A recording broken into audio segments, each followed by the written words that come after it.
the art of small talk. We are in Finland on this very moment, and here people are really special. They are quite still, quite quiet. Sometimes when you look at them, they seem to be passionless.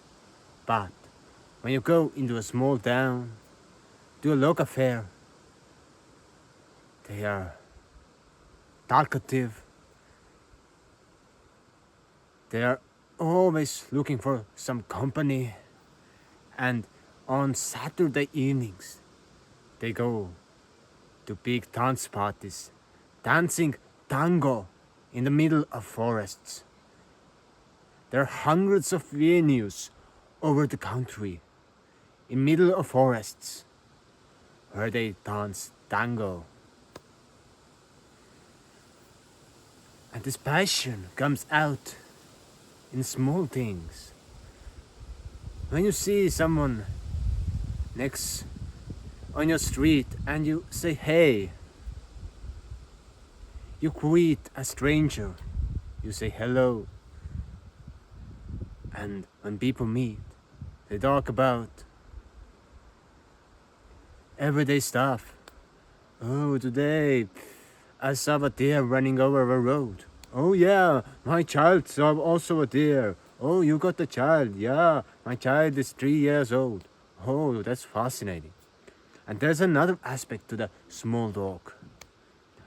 When they're haggling, we have a market which is open every Saturday morning during the summer and spring.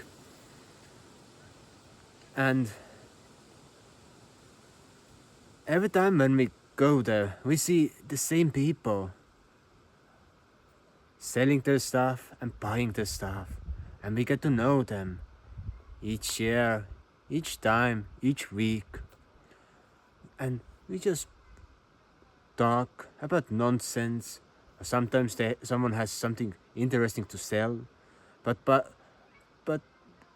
by years, we get to know each other. And we get to know that, oh, that person has a truck in his backyard that we can utilize, we can use.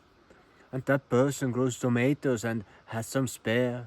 And we have excess of wood over here. So the natural economics is based on small talk. And small talk is all about crafting relations. And people meet and they're okay with each other. They don't go deep into the topics like politics or gender equality or whatever. Who cares about deep stuff when you can just have this simple relationship that is based on giving and helping each other out? Such a relationship creates a belonging, a sense of community. And city dwellers in the big cities, they are looking for communities. They are looking for like-minded people. I'm looking for my tribe. You're looking from a wrong place. Go rural. Go to a small town. And start living there. And start chatting with people. That's your community. Yes, some people have got different views on the world. But it does not mean that they should not communicate. It means that having different opinions, but having an aim of having good relationships, we can have good relationships by having different opinions through the small talk, through wishing to understand and wishing the best to each other. Yes, some people can be vegan and someone can have a slaughterhouse. Okay. But there's a common meeting point. And this richness of opinions, it's actually a value that we can create with each other, because it gives another utterly different perspective on our lives, on the lives of others. And we become more compassionate when we try to help and when we try to understand. Simple as said. Yes, when you are crafting deep relations, it's different. That's why some people are disillusioned with their family members, because those relations and wounds are so deep. But if we can heal them, yes, there's a practice of forgiving to your family members, of thinking cool thoughts about them, even if we disagree.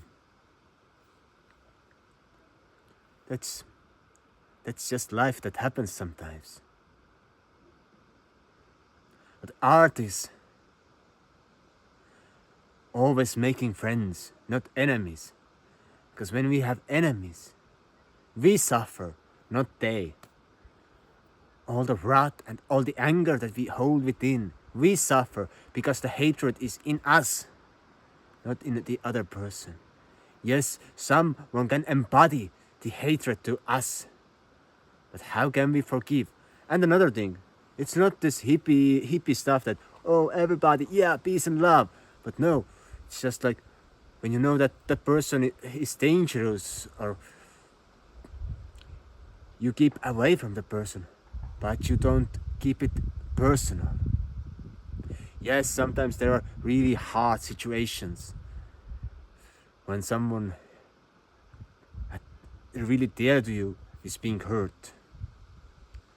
And that's the hardest challenge that anyone can face in this life. The challenge of forgiveness to all the bad that has been done. And it's hard. I know it's hard. But it's the most rewarding challenge to go through. But having those small relations in the rural areas, or even in the big cities, when you can have this relation with someone that you see every day in the park, you say hey, or you are in the same building you're living next to your apartment, and up and downstairs, and you still disagree, try to find this friendliness. And sometimes, yes, of course, you got to set boundaries. But forgiveness is also set into the boundaries. That someone is an asshole, you don't have to let that person close. No, you don't. But you don't have to hold this grudge against that person in you. How can you release it? And another thing, when we have those small relations, when we see someone who is inspiring, we can invite them and have a lunch or dinner with them. Unless they are some super mega star who is too busy for us, or living on the other side of the world.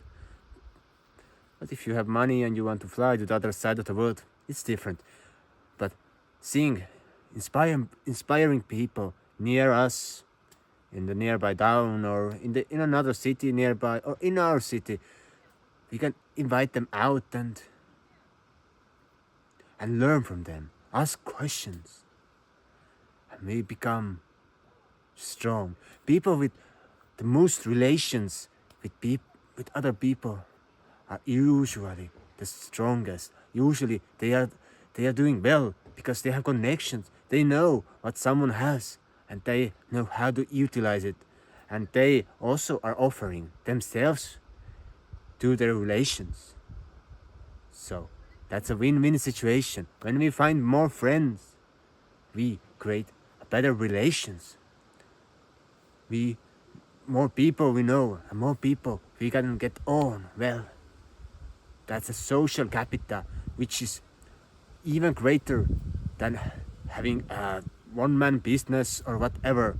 No, social capital helps to create huge businesses, enterprises. Keep that in mind. So check out 8 exercises for the voice, and I wish you all the best. And subscribe. Goodbye.